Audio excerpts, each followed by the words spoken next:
इस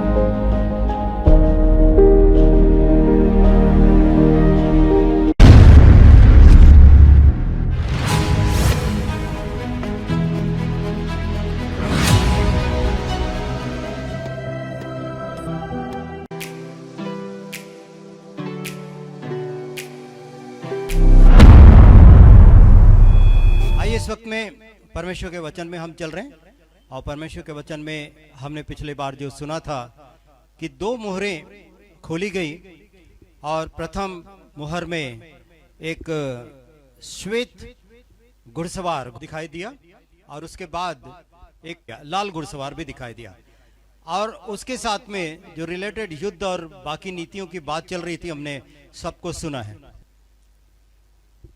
आज के अध्ययन में एक बार फिर से आप सबों का मैं हार्दिक स्वागत करता हूं और आज का वचन हम जो आज जिस अध्याय में प्रकाशित वाक्य की किताब के हम 6वें अध्याय में फिर से हैं और 6 अध्याय में जहां पर वचन 5 और 6 आज हमारे अध्ययन का विषय है। हमने पिछले बार सुना था दो पहली और दूसरी मोहरों के खुलने के बारे में और उसका विस्तृत अध्ययन हमने यहाँ पर किया था। आज निकालेंगे प्रकाशित वाक्य की किताब का 6 अध्याय उसका 5वां और 6वां वचन। चलिए, अगर आपने बाइबलें अपनी ले ली है और खोल करके रखी हैं और आप प्रकाशित वाक्य की किताब में पहुंच रहे हैं, मैं आपके लिए पढ़ना चाहता हूं। तीसरी मुहर के खुलने पर एक काला घोड़ा प्रकट हुआ जिसका सवार एक तराजू लिए हुए था। देखिएगा, प्रकाशित वाक्य अपने आप में एक बहुत यूनिक खुदा का कलाम है और जो प्रकाशन उसमें हमको मिलता है वो हमें आमतौर पर सुनने को नहीं मिलता, न हमको उसकी समझ भी नहीं आती है और हम वहां तक नहीं पहुंचते हैं। हम बेशक उत्पत्ति से शुरू जरूर होते हैं लेकिन प्रकाशित वाक्य में पहुंचने वाले बहुत कम लोग हैं। जो पहुंचे उन्होंने न्यूज़पेपर की तरह अगर उसको पढ़ भी लिया तो उसका उपयोग कुछ नहीं था। आज प्रभु का वचन हमसे बोलेगा और बातचीत करेगा और मैं विश्वास करता हूं कि आप सब लोग यहां पर जब आए हैं तो आप बड़ी दुआ के साथ, बड़ी दिलेरी के साथ दुआ करते हुए खुदावंद के पास आए हैं। आज के वचन के लिए आपने लगातार प्रार्थना की है और आज का वचन के लिए बड़ी भूख और प्यास से आपने जब पासबान के लिए प्रार्थना की कि वचन का ज्ञान परमेश्वर उनके द्वारा से हम तक पहुंचाए, तो आपकी प्रार्थना का ये उत्तर का समय है और आप अपनी आशीषों के लिए तैयार रहें। प्रकाशित वाक्य की किताब में हमने पढ़ा तीसरे मोहर के खुलने पर एक काला घोड़ा प्रकट हुआ। इस वक्त में परमेश्वर के द्वारा से दी गई किताब यीशु मसीह के हाथों में है और यीशु मसीह उन मोहरों को खोलने का काम कर रहे हैं। अब तीसरी मोहर खोली गई। कितनी मोहर लगी हुई है? 7 मोहर लगी हुई है। अब 7 मोहरों में यीशु खुदावन ने 2 मोहरों को खोला है, तीसरी मोहर खुली है और तीसरी मोहर के खुलने पर एक काला घोड़ा प्रकट हुआ जिसके सवार के हाथ में एक तराजू है। एक तराजू है। अब पहले घुड़सवार के हाथ में क्या था? धनुष था, बिना तीर के, कमान जिसको कहते हैं, बिना तीर के। और दूसरे घुड़सवार के हाथ में क्या था? उसके हाथ में चोखी तलवार, उसके मुख से चोखी तलवार निकलती थी। तीसरे घुड़सवार के हाथ में तराजू है।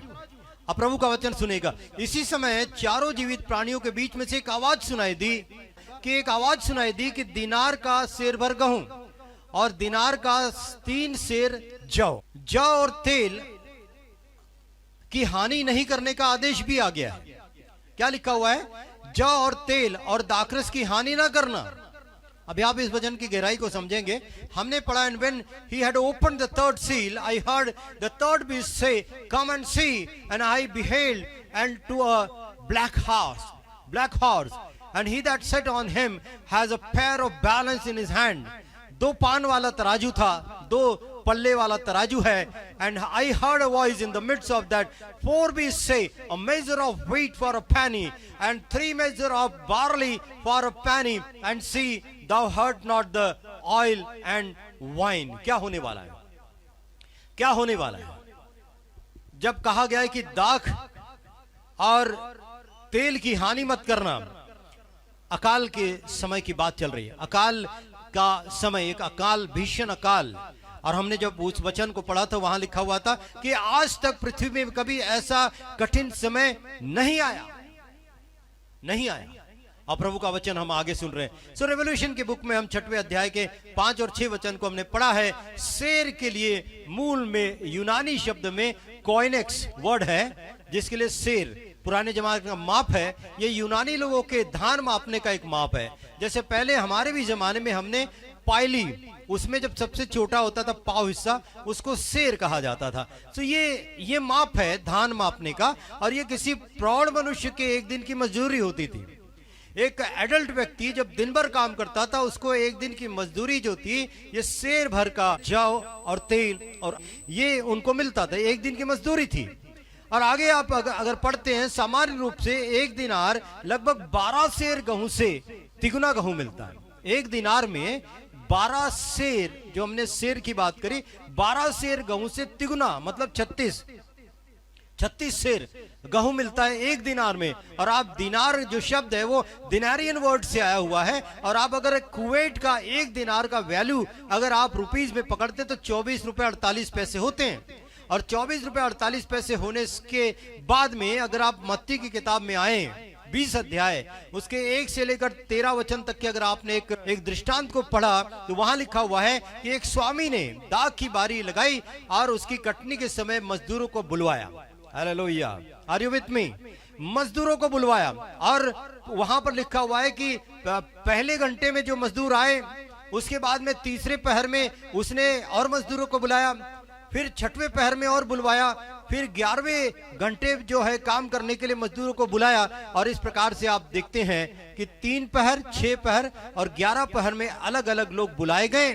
अब सबको जो है 1 दिनार तनख्वाह दी गई, 1 दिनार। वहां पर बातचीत भी हुई, वहां पर थोड़ा मनमुटाव भी हुआ कि हम सुबह से काम कर रहे हैं, हमको 1 दिनार मिला, और हम जो शाम को आए उनको भी 1 दिनार मिला। तो चलिए, ये हमारी कहानी का हिस्सा नहीं है, लेकिन दिनार जो है उस समय मत्ती की किताब के 20 अध्याय में 13 रुपया उसका कीमत होती थी।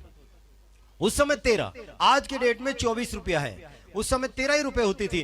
दिनारियन लगभग 7 पेंस के दाम का एक रोमी सिक्का है। दिनार क्या होता है?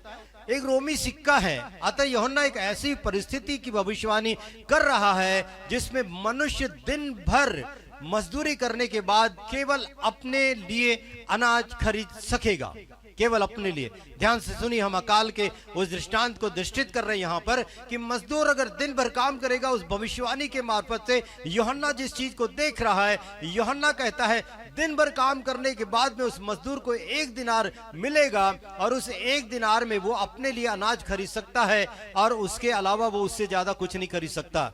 उससे अनाज उससे ज्यादा नहीं खरीद सकता है, क्योंकि 1 दिनार में सामान्य रूप से 12 सेर गेहूं से तिगना मतलब 36 सेर गेहूं आते हैं, और वो उसके लिए काफी है। और अगर वो खरीद भी लेता है, अगर वो फलस्वरूप वो तो अन्य वस्तु ले नहीं सकता, केवल गेहूं खरीद के क्या करेगा?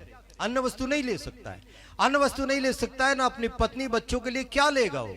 लिखा हुआ, हाँ अगर वो मोल ले भी लेता है तो शायद अपने परिवार के लिए अनाज मोल तो ले लेगा, लेकिन अन्य कोई वस्तु नहीं खरीद सकता है, क्योंकि उस समय महंगाई हो, उस समय अकाल होगा। ये दृष्टित किया जा रहा है। एक घुड़सवार चौथी मोर के खुलने से निकला और उसके हाथ में 2 पल्ले वाला तराजू है, और उससे कहा गया है कि दाख का हानि नहीं करना। और एक आवाज वो दे रहा है कि दिनार भर का सेर भर गेहूं और दिनार का 3 सेर जौ, दिनार का सेर भर गेहूं और दिनार का 3 सेर जौ, मतलब 1 सेर गेहूं की कीमत 24 रुपया। मतलब अगर 25 रुपया अगर आप पढ़ते हो तो एक पायली, एक मोटे हिसाब से 1 किलो गेहूं की कीमत 100 रुपए के आसपास यहाँ पर आ रही है। 96 रुपए 98 रुपए के करीब आती है। अब आप सोचिएगा महंगाई का ये आलम उस वक्त में इस तीसरी मोहर के खुलने के बाद में होगा। अब आगे चलते खुदावंद के वचन में जो हम पढ़ रहे हैं कि अगर लोग ऐसी परिस्थिति में हैं तो आधा पेट भोजन करके लोग कैसे जीवित रहेंगे, ये आप और मेरे लिए विचारने की बात है। आज इस वर्तमान में जब कोविड की स्थिति में आप देखते हैं कि बहुत से लोगों का एम्प्लॉयमेंट चला गया, बहुत से लोग जो प्राइवेट सेक्टर में काम करते थे, क्लास 4 मजदूर ज्यादा करके बेघर भी हो गए। अब उनके पास खाने पीने को भी कुछ नहीं है, and they are facing very much financial difficulties. ये आपको और मुझको भी मालूम है। And people are being fed by many of the private agencies like NGOs and others. बहुत सारे लोग कर रहे हैं, and there is a natural और से आर्टिफिशियल प्राइस राइज। कीमतें बढ़ाई गई, कीमतें हर चीजों की बढ़ गई। आप देखिएगा, आपको डीजल देखिएगा, पेट्रोल देखिएगा, इलेक्ट्रिसिटी के रेट भी इस कोविड के लॉकडाउन के पीरियड में बढ़ाए गए हैं। पानी के बिल भी जो है बहुत हाई रेट में आ रहे हैं। और जितनी एसेंशियल कमोडिटी है जैसे ग्रेन्स है, अनाज, और जैसे गैस है, घर का जो एलपीजी गैस आपका, वो भी कितना महंगा आज के जमाने में हो गया है। ट्रांसपोर्टेशन महंगा हो गया है। और प्रभु का वचन हमें बताना चाहता है, मेडिकल फैसिलिटीज भी जब महंगी हो गई है, वैक्सीन के लिए जो सरकार जिसको फ्री में देना चाहिए था, उसमें जो है उन्होंने 250 रुपए में जो है प्राइवेट लोगों को देने को कहा, अब वो भी बंद कर दिया है। अब प्राइवेट वाले लोग 850-1200 रुपए लेकर के वैक्सीन दे रहे हैं। इस प्रकार की महंगाई का आलम आज भी है, आज भी अनएम्प्लॉयमेंट है और लोग इस अनएम्प्लॉयमेंट से जूझ रहे हैं। मैं आपको ये आज वर्तमान स्थिति जिसमें महंगाई का ये दौर चल रहा है, इससे टैली करके उस समय की बात करना चाहता हूं जब तीसरी मुहर खोली जाएगी और उसमें से वो जो घोड़ा जिसका रंग काला है वो प्रकट होगा। और उस काले रंग के घोड़े के घुड़सवार के हाथ में एक तराजू है और वो दिखाता है महंगाई, अकाल, और इस प्रकार की स्थिति का वहां पर सामना होगा। आपको पता है, पहली 2 मोहरे खुलने के बाद में युद्ध के परिणाम स्वरूप यह अकाल होगा। आपको जानकारी होनी चाहिए क्योंकि आप सब पढ़े लिखे लोग हैं और आजकल जो है सब लोग जो है गूगल जैसे सर्च इंजन पर, बिंग जैसे सर्च इंजन पर बहुत सारी जानकारियों को हासिल करते हैं और उसमें पता लगाते हैं। आपने शायद ये पता लगाया होगा कि जब युद्ध हो जाता है तो अकाल अपने आप पड़ जाता है। अब युद्ध होने से क्या होता है ये भी मैं आपको बताना चाहूंगा, क्योंकि युद्ध के बाद अकाल का आना जरूरी होता है। महाक्लेश में मृत्यु का ये सबसे बड़ा कारण होगा अकाल। महाक्लेश में ये मौत जो होगी, महाक्लेश में जो लोग मरेंगे, इसका सबसे बड़ा कारण होगा भूखमरी, अकाल। घोड़े का काला रंग अकाल और मृत्यु को बताता है। समझ गए आप मेरी बात? घोड़े का काला रंग जो है अकाल और मृत्यु को बताता है। और आपको मैं थोड़ा सा लड़ाई का दर्शन भी करा देता हूं, क्योंकि हमने और आपने जब से जन्म लिया हुआ है तो एक आध पाकिस्तान के वार के अलावा या चाइना के एक आध वॉर के अलावा हमने कोई वार की चर्चा कभी भी नहीं सुनी है। चलिए मैं बताता हूं, वॉर जिस कंट्री में हो जाता है, मोटे रूप से पहले बता देना चाहता हूं, वो देश 10 साल पिछड़ जाता है। 10 साल पिछड़ जाता है, 10 साल की उसकी उन्नति तरक्की पीछे हो जाती है। अब मैं थोड़े से विस्तार में बताऊंगा अकाल आने का कारण क्या होता है। लड़ाई होने से डेथ होती है, आप जाहिर है मरते हैं। अभी जहां पर हमास में पैलेस्टाइन के वहां से इजराइल के ऊपर में जो रॉकेट लॉन्चिंग किया गया, रॉकेट फायर किए गए, वो ऐसे जब युद्ध होता है तो लोग मरते हैं, लोग मरते हैं। अब इजराइल के पास में वो एंटी रॉकेट जो रॉकेट्स थे, उसकी वजह से उन्होंने हमास की तरफ से आने वाले तमाम रॉकेटों को आसमान में कंप्यूटराइज मेथड से चलते हैं वो, और बहुत एक्यूरेटली वहां पर वार करते हैं और उनको वहीं मार गिराया, नहीं तो कितने लोगों की मौत हो जाती।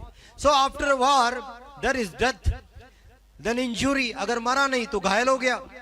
और वॉर की स्थिति में जब सेना कब्जा ले लेती है या अंदर आ जाती है तो वहां पर, और जब दूसरी अराजकता फैलती है, क्योंकि न पुलिस है, न प्रशासन है, न सरकार है, न कोई यंत्रणा, न लाइट चल रहा है, न कुछ मोबाइल चल रहा है, न बिजली है, तो आप किसको शिकायत करेंगे? There is a period of sexual violence. Sexual violence का भी समय होता है। फिर माल न्यूट्रिशन की बात आती है, मिलावट होती है हर खाने की चीजों में, क्योंकि अकाल है, खाने को मिलता नहीं है, तो उसके अंदर में आपको मिलावट से डली हुई चीजें खाने पर आपकी मजबूरी हो जाए। सो माल न्यूट्रिशन होता है, उसकी वजह से इलनेस हो जाती है। और इलनेस अगर ज्यादा बीमारियां हो जाती है, अगर बीमारी ज्यादा सीरियस है तो डिसेबिलिटी भी हो जाती है। ये जो है कुछ ऐसी थ्रेटनिंग है और फिजिकल कॉन्सिक्वेंसेस है, मतलब जो परिणाम है लड़ाई की, वो जो मैं आपको उसकी बात बता रहा हूं वो इस प्रकार से होते हैं। कुछ इमोशनल इफेक्ट्स भी होते हैं, डर दहशत का माहौल, ये इमोशनल इफेक्ट भी होते हैं। वॉर क्या करते हैं? War destroyed communities and families and often disrupt the development of the social and economic fiber of the nation। लड़ाइयों में क्या होता है? लड़ाइयों में डेवलपमेंट जो होता है, जो उन्नति होती है देश की या आर्थिक उन्नति होती है देश की, वो जो है विस्खलित हो जाती है। और लड़ाई का प्रमाण क्या? लड़ाई का जो परिणाम होता है long term physical and psychological harm होता है बच्चों में और एडल्ट्स में। जो बॉम्ब गिरे और जो फूटे नहीं और आप उससे भागते रहे, कितनी दहशत का आलम है। आप भाग रहे, गिर रहे, आपके बच्चों के सिर में चोट लग रही है, पैर में खून हो रहे, क्या दहशत का आलम है। ऐसे डर की अवस्था में बड़े बुजुर्गों और बच्चों के लिए बहुत कठिन समय होता है और उसका साइकोलॉजिकल इफेक्ट उनके दिमाग पे लॉन्ग टर्म इफेक्ट होता है, फिजिकल इफेक्ट भी लॉन्ग टर्म होता है। अब आपको एक और चीज बता दूंगा कि आप जब इस लड़ाई की बात कर रहे हैं तो क्या ये लड़ाई से इकोनॉमिक मतलब आर्थिक उन्नति होती है देश की? Height in military spending. लड़ाई में क्या होता है? लड़ाई के अंदर में बहुत ज्यादा मिलिट्री के ऊपर में खर्चा आता है, आर्म्स और एम्यूनिशन के ऊपर में खर्चा आता है। लड़ाई के दौरान हथियार जो है विदेशों से भी इमरजेंसी खरीदना पड़ता है। तो high heightened spending during the conflict does create unemployment. जब इतने ज्यादा पैसा उसके ऊपर में खर्च हो जाता है, नौकरियों की समस्या है, इकोनॉमिक एक्टिविटी की प्रॉब्लम है, न्यू टेक्नोलॉजीज जो है अडॉप्ट नहीं की जा सकती है, ये सारी चीजें देश की इकोनॉमी जिसको हम कमर कहते हैं उसको ब्रेक करती है, ध्यान से सुनिए। जब तीसरा घोड़ा निकला, उसके सवार काले रंग के घोड़े पर बैठा हुआ है और उसके हाथ में एक तराजू है। काला रंग अकाल और मृत्यु को बताता है। हम बात कर रहे हैं मौत कैसे होती है? लड़ाइयों से होती है। आगे चलते हैं। अकाल का एक और कारण है संभवतः अकाल का एक और कारण है कि जिनको परिश्रम करने की क्षमता है। अभी मैं आपको एक बात बताऊंगा, इजराइल की मिलिट्री के विषय में आपको जानकारी होगी। इजराइल की मिलिट्री को कहते हैं नेशनल मिलिट्री सर्विस। वो इजराइल में कंपलसरी है, मैंडेटरी है हर सिटीजन के लिए जो अपनी उम्र के 18वें साल और उसके ऊपर में है। अब जब लड़ाई होती है इजराइल में, तब इजराइल के हर घरों के ऊपर में वो रॉकेट लॉन्चर्स लगाते हैं। अगर कोई दुश्मन का प्लेन वहां से आता दिखा, हर व्यक्ति ट्रेंड है, हर 18 साल के ऊपर वाला व्यक्ति ऊपर जाकर के वो जो प्लेन आता है जो बम्बार्डिंग करने के लिए आता है उसको मार करके गिराते। शी इज अ गर्ल और अ बॉय, उसको मिलिट्री ट्रेनिंग कंपलसरी है और इस प्रकार से इजराइल की सेना का काम चलता है। अब अकाल का एक संभव रूप है कि लोग जब सेना का काम करेंगे, सेना में भर्ती हो जाएंगे, तो खेती कौन करेगा? खेती में बम गिर रहे हैं तो किसान खेत में कैसे जाएगा? खेतों में बम गिर चुके हैं, बड़े बड़े गड्ढे हो गए, तो खेती कैसे होगी? तो अकाल का एक कारण जो है ये भी है कि काम करने के लिए लोग नहीं होंगे, क्योंकि बहुत से लोगों की मृत्यु भी हो जाएगी। सो अकाल का आना कोई आश्चर्य की बात नहीं है। तेल और दाखरस को सुरक्षित रखने का आदेश है। क्या कहा गया है? तेल और दाखरस की हानि मत करना। तो प्रभु का वचन हम यहाँ पर सुन रहे हैं। अकाल का आना उस जमाने में जब महाक्लेश का समय होगा, ये स्वाभाविक है और ये होगा। लेकिन तेल और दाखरस सुरक्षित रखने की बात क्यों आई है? जैसे लिखा हुआ है कि गेहूं और जौ की कटनी के बाद कुछ महीने तेल और दाखरस उपलब्ध नहीं है। जौ और गेहूं की जब कटनी हो जाएगी, उस वक्त की बात चल रही है, आने वाले समय की, जब कटनी हो जाएगी तो तेल और दाखरस उस समय में उपलब्ध नहीं रहेगा। फिर अब बिना तेल और बिना दाखरस के हमको रहना पड़ेगा, लोगों को रहना पड़ेगा जो उस विपत्ति के दौरान उस पीरियड में उस जगह पर है जहां पर विपत्ति पड़ी हुई। तो बिना और तेल और बिना दाखरस के भी रहना पड़ेगा। और तेल और दाखरस जिसके हाथ में उसको कहा गया उसको सुरक्षित रखें, क्योंकि लड़ाई होने के कारण जब लोग घायल हो जाएंगे तब तेल और दाखरस उनके घाव पर मरहम पट्टी करने के लिए लगेगा। तेल जो है उनके घाव पर लगाना है और दाखरस जो है, जो कमजोर हो जाएंगे, बीमार हो जाएंगे या इंजर्ड हो जाएंगे, उनको दाखरस पिलाने से उनके शरीर की शक्ति का जो है पुनः संचालन होगा, इसलिए उधर दाखरस की भी आवश्यकता होगी। बाइबल में आपने एक जिक्र को पढ़ा हुआ है कि एक व्यक्ति जो था यरूशलेम से यरीहो की तरफ जा रहा था, रास्ते में उसको डाकुओं ने घेरा और उसको अधमुआ करा, इतना मारा। फिर वहां से जो एक सामरी आया, उसने क्या किया, उसके घाव को दाखरस और तेल लगाया। चलिए आगे चलते हैं। So what are the harmful effect of drought? अकाल, हमने इस वक्त में अकाल के विषय में, युद्ध के कारण जो होगा, हमने कुछ चीजों को देखा। अब जब अकाल हो जाएगा तब कौन सी तकलीफें दिखेगी? There will be social harms, there will be economical harm, there will be mental harm, water will not be available, food will not be available, atmospheric air जो है, जो वायु है हवा में, वो भी जो है हॉट टेम्परेचर की हो जाएगी, क्योंकि इतने बड़े बड़े बॉम्ब जो है ब्लास्ट होंगे। अकाल पड़ा हुआ है, पानी नहीं है, हरियाली खत्म हो गई है। ऐसी स्थिति में लोग वहां पर जिएंगे। इकोनॉमिक इंपैक्ट, मैंने कहा देश को बनाते भी है और देश को बर्बाद भी कर देते हैं। अब जमीन जिनकी डिस्ट्रॉय हो गई लड़ाई में, वो खेत के किसानों के तो पैसे खत्म ही हो गए।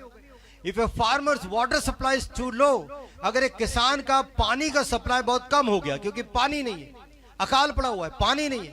अकाल मतलब मेन रोल पानी से ही संबंध होता है, या तो बारिश ना हो, या सरकार ने जो डैम्स बनाए हुए और उस डैम से पानी खत्म हो गया हो या वापर लिया गया हो। अब बारिश नहीं है, पानी खत्म, तो वो किसानों को जब पानी नहीं आएगा तो फसल कहां से उपजेगी? ध्यान से सुनिए, प्रभु का वचन आज हम में से हर एक से बात कर रहा है। प्रभु का वचन कहता है बिजनेसेस जो है, जो फार्मिंग के ऊपर डिपेंड है। अभी आप ग्रेन शॉप को देखते हैं, ग्रेन शॉप देखते हैं, वहां पर अनाज मिलता है, हर चीजें खेती में उपजाई जाती है। जो सब्जी भाजियां आप खरीदते हैं, वो हर चीजें खेती में उपजाई जाती है। और अगर वो चीजें, अब ये जो रिलेटेड बिजनेस है, जो खेती से रिलेटेड है, वो तो बंद ही हो जाएंगे। कंपनीज जो है, जो खाने का काम करती है, खाने का पैकिंग करती है, वो कंपनीज का काम बंद हो जाएगा। अनएम्प्लॉयमेंट तो ऐसे ही दिखाई दे रहा है। तो इंडस्ट्रीज जो है, जो इंडस्ट्री जो लकड़ी का व्यापार करती है या जंगल की लकड़ियों का व्यापार करती है, वो लकड़ियां नहीं आने की वजह से भी वो बिजनेस भी उनके डिस्ट्रॉय हो जाएंगे। सो इकोनॉमी पे 100% प्रभाव पड़ेगा। और ये देश की इकोनॉमी हमारी इकोनॉमी से रिलेटेड है। देश में अगर खाने को नहीं होगा, हमारे घर में भी खाने को नहीं होगा, ये उस वक्त के जो प्रभाव, जिस इस काले घोड़े वाले, तराजू वाले घुड़सवार का प्रभाव जहां पर पड़ेगा, वहां ऐसी अवस्था होगी। जमीनों में दरार, अभी आप चित्र में देख रहे थे कि जब वहां पर जब पानी नहीं आता है तो जमीन की आर्द्रता पूरी तरह से खत्म हो जाती है और जमीनों में ऐसी दरार आ जाती है। अब ये दरार अगर ऐसी है तो इसमें पानी भी नहीं, गर्मी कितनी है, और आप जान सकते हो कि ऐसी जमीन में कुछ भी उपजाया नहीं जा सकता, जो भी डालेगा बेकार ही है। तो प्रभु से दुआ करो कि प्रभु यीशु मसीह का आना जल्दी हो जाए, और जिस भी देश में, जिस भी संसार के हिस्से में ये विपत्तियां उस वक्त में पड़ेगी, ये विपत्तियां जिस भी हिस्से में पड़ेगी, तो परमेश्वर से दुआ करो यीशु मसीह का आना जल्दी हो जाए और हम यीशु मसीह के साथ बादलों पर चले जाएं। Hallelujah, hallelujah. प्रभु यीशु मसीह के साथ बादलों पर चले जाएं। अगर आपको बताया गया है पहाड़ों पर भाग जाएंगे, गुफाओं में घुसेंगे लोग और पहाड़ों से कहेंगे हम पर गिरो, हमको ढांप लो, हम मरना चाहते हैं, सिंहासन पर बैठे उसके क्रोध से हमको बचा लो। यह अवस्था इंसानों की होने वाली है। चलिए आगे चलते हैं। खुदावंद का वचन बताता है water companies may have to spend money on new additional water supplies. जब कैनल्स में बॉम्ब जो है डैम्स में गिरेंगे, डैम्स टूट जाएंगे, कैनल्स बर्बाद हो जाएंगी, तो फिर नए कैनल्स को बनाना पड़ेगा। नई कंपनी जो बढ़ाएगी तो फिर उसके भी रेट बढ़ाएगी, और इस प्रकार से जो है सब जगह महंगाई, इकोनॉमी जो है हमारी बर्बाद हो जाएगी, और लोगों को खाने के लिए माइट हैव टू पे मोर मनी फॉर फूड, क्योंकि जिंदा तो खाने के बिना रह नहीं पाएंगे। दुआ करो यीशु मसीह इस महाकाल के समय, महाक्लेश के काल के समय से पहले हम उठा ले जाए। So overall it will be a time of great difficulty, बहुत ज्यादा कठिन समय होगा। No one shall face such situation, I pray to God, मैं परमेश्वर से दुआ करता हूं कि खुदावंद ऐसी परिस्थिति में सब लोगों को ना पड़ने दे। लेकिन खुदावंद के वचन में लिखा हुआ है कि बुलाए गए तो बहुत हैं, चुने हुए थोड़े से हैं। और जो आसमान की बादशाही में उस बादलों पर यीशु मसीह के आने के बाद में देखे जाएंगे, वो तो और भी कम लोग होंगे। वो तो वो होंगे जो उसकी बाट जोड़े, वो तो वो होंगे जिनके मशालों में तेल होगा, और वो बाजारों में नहीं घूमेंगे तेल को मांगते हुए। ध्यान से सुनिए प्रभु क्या बोलना चाहता है। But there is one way to get escape from such great tribulation. Hallelujah. मैं एक आपको इसका रास्ता बताता हूं कि एक इसका रास्ता है इस संकट से बचने का, और वो रास्ता ये है कि भारी अकाल से पड़ने से बचना हो तो एक ही काम करे, यीशु मसीह को अपना उद्धार करता करके स्वीकार करे और सच्चाई से जीवन को जिए। यीशु मसीह के मन को भाए ऐसी दुल्हन अपने आप को तैयार करे, क्योंकि भारी क्लेश के समय में यीशु मसीह के लोग इस पृथ्वी पर नहीं होंगे, वो तो आसमान पर उठाए जा चुके होंगे। हालेलुया। सो प्रभु का वचन आज हम में से हर एक से बात कर रहा है। सो तीसरी मुहर इस प्रकार से यहां पर हमने देखी,